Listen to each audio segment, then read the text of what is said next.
Hey, what's going on, everybody? I wanted to come and drop this video off for y'all. Now it's 24 minutes long. Fuck, excuse me. I'm really just waking up. I wanted to make this video last night, but I got tired. But I'm not sure if y'all are familiar with John Lang.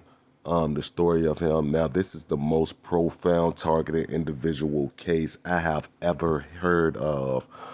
I mean, over Marin Mays. This is the most. Watch, y'all will see all of the signs in this video. It's 24 minutes, so brace yourself. It's very interesting.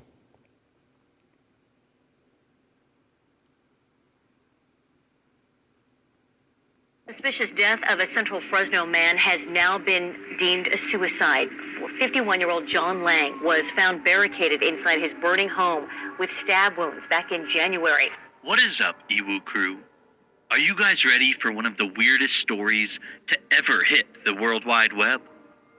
Today, we're going to talk about the mysterious death of an internet activist and police whistleblower, Mr. John Paul Lang of Fresno, California. Grab your thinking caps because you're going to need them for this one. On January 20th, 2016, at around 3 p.m., John's neighbors noticed smoke billowing out of his home and called it in to 911. As his home was highly secured by iron gates, the fire department had to force their way onto his property. According to news reports, when they attempted to enter the house, they discovered all entrances had been barricaded from the inside. When firefighters were finally able to get in, they found John unconscious and bleeding, lying on the floor at the back of his home. Investigators found something quite intriguing in John's living room. There were two monitors that appeared to be hooked up to his surveillance cameras outside. A mattress lay on the floor nearby, as though he slept next to these monitors. John was rushed to the hospital, where he was pronounced dead. The fire, they say, had been set intentionally. Okay, let's back up a bit here. Exactly who is John Lang? Well, that's a great question. At the time of his death, he was 51 years old.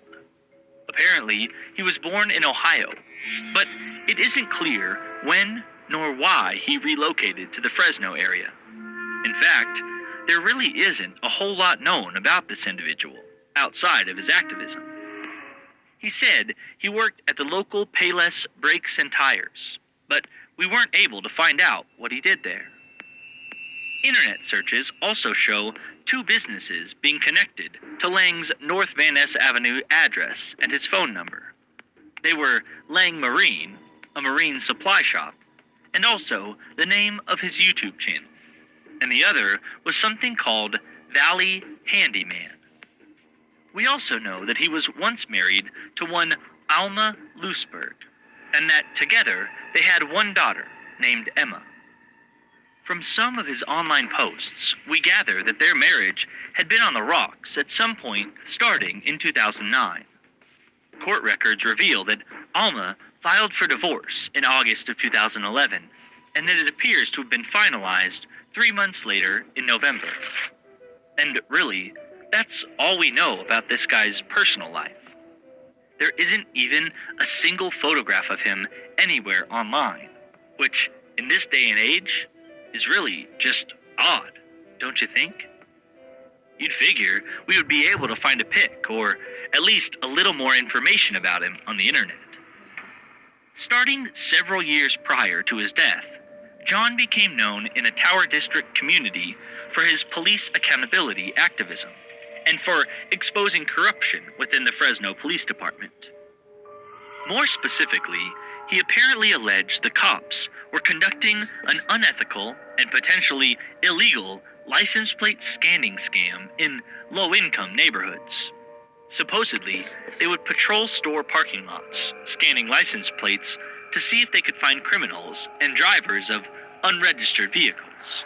Then, they would pull over their targets when they left the parking lot. It's not exactly clear how Lang discovered the scam, but a brief search of court records in Fresno County shows that one John Paul Lang was cited for operating an unregistered vehicle in September of 2008. John began to voice his concerns about the PD in comments on articles from the local newspaper, the Fresno Bee, and that's where it seems a lot of his troubles began. On his now defunct website, jodymurray.com, the activist explains what appears to have been some kind of breaking point in this narrative. First of all, he stated that Fresno law enforcement is trying to set him up on a charge related to illegal images of children. He wrote, "As I've mentioned in the past, Fresno LE had already illegally and secretly entered my home, copied my hard drives in order to get a good game plan for the eventual false arrest. There also appears to be a pattern here. Anyone who has ever talked publicly about, accused, or discussed Jerry Dyer's supposed scandal with that 16-year-old girl has found themselves in some type of legal peril within a few short years. A quick Google search shows that Jerry Dyer did in fact face allegations, as John described. He signs off with, 'And with this letter, I have for certain signed my death warrant with Fresno LE.' He also stated that in 2013, he sent emails to the Fresno Bee and the Sacramento Bee newspapers, informing their editors that a Fresno Bee employee by the name of Jody Murray had been sharing the IP log data of Bee commenters with Fresno sheriff personnel, and sheriff personnel were subsequently harassing these folks who were posting comments on the Bee website. He claimed that following his sending of said emails, he was being watched, followed, and harassed by the Fresno PD, and that officers were using intimidation tactics against him. He also documented most, if not all, of these alleged incidents, either on jodymurray.com or on his YouTube channel, Lang Marine, where he frequently posted footage from his home security cameras.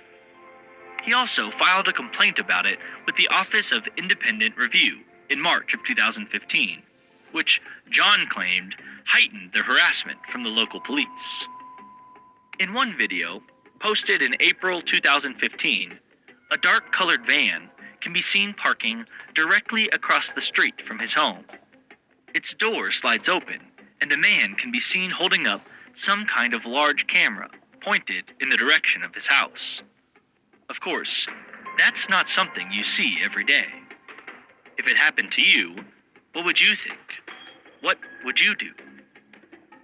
Another video, posted a month later, shows several police parking alongside his block. They seem to simply be having friendly, casual conversation. Although the officers did not actually do anything to Mr. Lang that night, he felt the incident was designed to mess with him. On January 14th, 2016, almost 1 year later, John made a desperate post on his Facebook account, which read, "Just wanted to give you guys a heads up. If anything happens to me in the next day or two, it will be the result of Fresno PD, my neighbor, and an employee at my job, Payless Brakes and Tires on Blackstone." The next day, he had posted on the wall of Corinne Hoggard, ABC 30 Action News Facebook page. He told the reporter, "Corinne, you want some news? Corrupt Fresno cops are going to try and kill me this weekend, possibly tonight. This is no joke." And the following day, he posted a YouTube video of a van parked in front of his next-door neighbor's house. The side of the van reads, "Guarantee Carpet Cleaning," and has a phone number.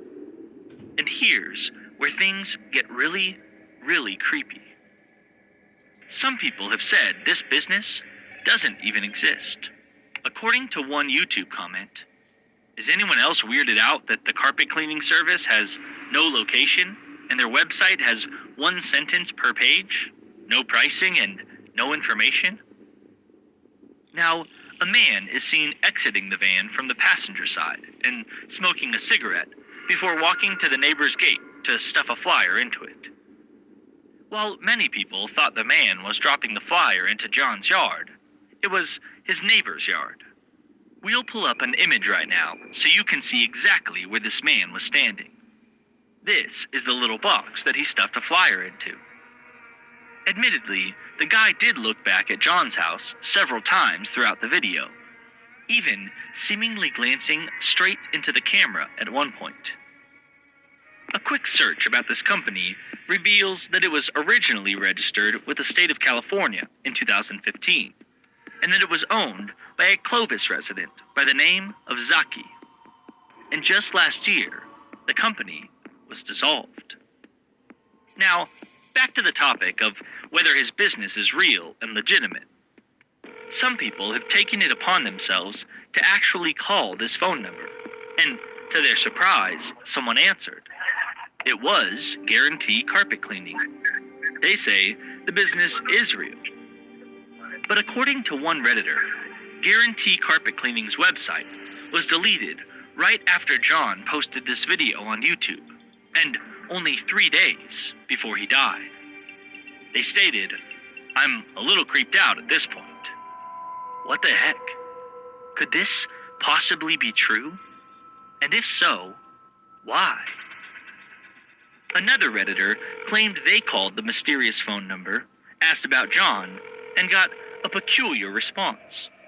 Their post read, "The person who answered the phone proceeded to call me stupid and said that the cleaning van was near his house because they were servicing one of his neighbors." This exactly lines up with the fact that the man in the video stuffed a flyer into the neighbor's gate. So, is Guarantee Carpet Cleaning a real business, or simply a ruse? It may forever remain a heavily debated mystery. What do you think? In the caption of this video, John wrote, "If I turn up missing or dead tomorrow, remember this van. I think I seen a couple guys sneak out the side door and into the building when it was parked in the carport this afternoon. I've been causing the city of Fresno a lot of problems recently, which I now regret." If Guarantee Carpet Cleaning is to be believed, why would John be so freaked out by his neighbor hiring a carpet cleaning service? Why would he post the video to YouTube, even though they were simply servicing his neighbor and placing a flyer in their yard? Was John simply delusional and losing it, as some internet sleuths theorize? That night, he made a serious request for protection when he made a Facebook post that read, "Anyone want to crash at my pad tonight? Must be a legal gun owner. I think the bad guys may come and get me tonight." In the days leading up to his death, John made several clearly distressed posts. It was obvious he feared for his life, despite whether his fear was unfounded or not. Many people claim that John was unmistakably suffering from paranoid delusions and mental illness, but this cannot be confirmed. And on the other hand, anti-corruption activists say this is yet another case of snuffing out a whistleblower.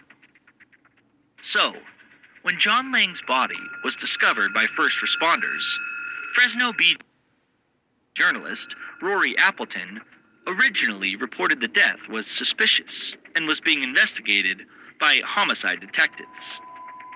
According to this initial article, Fresno Police Lieutenant Joe Gomez said that Lang had sustained multiple stab wounds to his abdomen and upper back, but that it wasn't clear if he died from the injuries or from the fire itself. I mean, that sounds like murder, right guys? Wouldn't you say? 4 days later, the Fresno Bee once again reported that John had sustained multiple stab wounds to his abdomen and upper back. Listen to that carefully, because those details are about to change. Twice in a week's time, they reported that Lang had been stabbed in the back. Nearly 2 whole months later, the publication corrected their initial report with new information. On March 31st, 2016, the Bee reported that John's death had been officially confirmed as a suicide, not a homicide. They quoted a spokesperson for the Fresno County Sheriff and Coroner, Tony Body, and saying that the activist had sustained 3 superficial, self-inflicted stab wounds to his chest and no cuts on his back, despite initial reports by law enforcement. They added that a coroner's report would be released the following month. Body also said that officials believed Lang had started the fire himself. When the coroner's report was finally released, the story became even more controversial. According to Deputy Coroner Loretta Andrews' report, which was performed the day after the fatal incident, the manner of death was recorded as suicide, and the cause of death was determined to be inhalation of smoke and soot due to fire. Interestingly, the coroners mention in the report that Lang's clothing had been removed and was lying beneath his body in the white body bag in which he'd been placed. They specifically noted that there were no tears in John's t-shirt that would correspond with his stab wounds. Wait, what? How is that possible? The report goes on to say that Fresno police brought in 2 different knives with the body for the coroner to examine. A Japanese kitchen knife with a smooth Granton edge, and a 7-inch blade length with a 3/4 inch wide tip. They stated the second knife was a serrated bread knife with a blade less than half an inch in width and 10-inch in blade length. Based on the appearance of John's stab wounds to the sternum and front of the heart, they concluded that the serrated bread knife was the weapon used in the stabbings. Let's just stop there for a moment. Recall that the Fresno County Sheriff's spokesperson, Tony Body, publicly stated that the stab wounds were superficial, which would mean they're very shallow, not penetrating much past the skin layers. Yet, here in the coroner's report, we see that the front of John's heart had actually been penetrated, which would suggest it was in fact not a superficial wound. In fact, the coroner's report says the first stab wound at the top perforates the sternum at the left 4th rib level, perforates the anterior surface of the pericardial sac, and perforates the upper front of the right ventricle of the heart. The heart wound is linear and measures less than 1/4 inch. The inside of the heart is free of injury. The pericardial sac contains less than 50 milliliters of liquid blood. Okay, so let me get this straight. They're telling us this guy stabbed himself with a serrated bread knife so hard that it penetrated not only his thick breastbone, but was even plunged into his heart? A serrated bread knife, piercing his own heart with a serrated bread knife? Anyone else confused about this? Any of you ever used a serrated bread knife? I don't know about you, but that seems to me like it would require incredible strength to be able to do that to yourself. What do you think? I mean, most bread knives don't have a pointed tip. They're usually kind of blunt at the tip, because it's the serration that is the purpose of this tool, as it is used to slice bread. Next, they say the second stab wound, termed the middle stab wound, also pierced the sternum and created a pinhole wound in the pericardial sac, which created a superficial scrape on the lower right ventricle of the heart. And the third, or lowest wound, was also documented as having penetrated the sternum, but did not go completely through it. As far as stab wounds go, that's it. 3 to his chest area. Not a single mention of any stab wounds or injuries to the back, as was initially reported by the Fresno Bee and police spokesperson, Tony Body. Yeah, what about that? What the heck? The coroner's report also states that Lang had soot all over his face, hands, and feet only. Nowhere else on his body, which might suggest that he was actually wearing the clothing that had been placed beneath his body in the body bag. Except for one thing. Remember that the examiners said that his clothing didn't have any tears where the stab wounds would be. That really makes no sense, does it? So, Now you're starting to see why this case has become so controversial. They also said there was soot inside his mouth, throat, and lungs, and that his left lung had collapsed. Additionally, they noted that a blood sample revealed a 31% saturation level of carbon monoxide. These findings, they concluded, points to the cause of death being smoke inhalation. It may also be important to note that their toxicology reports showed no evidence of drugs, alcohol, or other substances in his body. Interestingly, the coroner's report also includes testimony about the crime scene from Deputy Coroner Loretta Andrews. In it, she explains that Lang's outdoor security cameras had been functioning until just prior to the firefighters' arrival, and that his indoor security cameras had been functioning until the day prior to the incident. She goes on to say that indoor footage shows John sitting in the living room area of the house with a large knife. Apparently, he displayed the knife in front of the camera and took it to another room. She says Lang later approached the camera, shut it off, and that no other footage was recorded after. No videos of him brandishing the knife have ever been released to the public. Some people online have also pointed out the involvement of police in the coroner's autopsy. Indeed, 2 Fresno Police Department detectives, 1 Fresno Fire Department fire investigator, and Bureau of Investigations technician from the Fresno Police Department were present. However, it is not uncommon for police to be present for autopsies.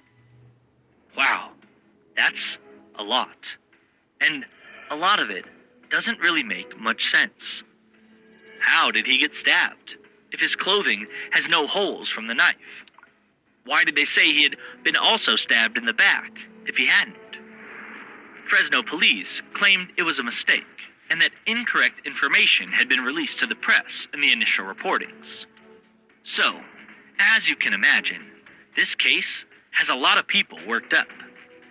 Many activists say that it's clear John Lang was murdered, and that it probably involved the local law enforcement, thanks to the victim's scrutiny of their alleged corruption. Critics believe the man was mentally troubled after his divorce, and that he eventually reached a point in his paranoid delusions that he ended up killing himself. The case has been widely discussed in a subreddit devoted to the matter. Additionally, a group of hacker activists, or hacktivists, calling themselves Anonymous, has directly challenged the Fresno police. They even released a YouTube video in which they basically say they're coming for the police, and that they know what the crooks did to John Lang. Now, more than 4 years later, people are still debating what really happened to this man.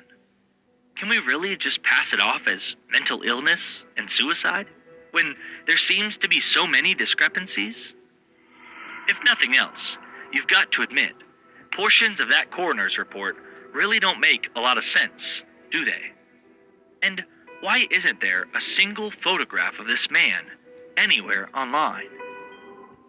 Curiously, someone submitted a Freedom of Information Act request for all crime scene investigation documents and photos from the city of Fresno.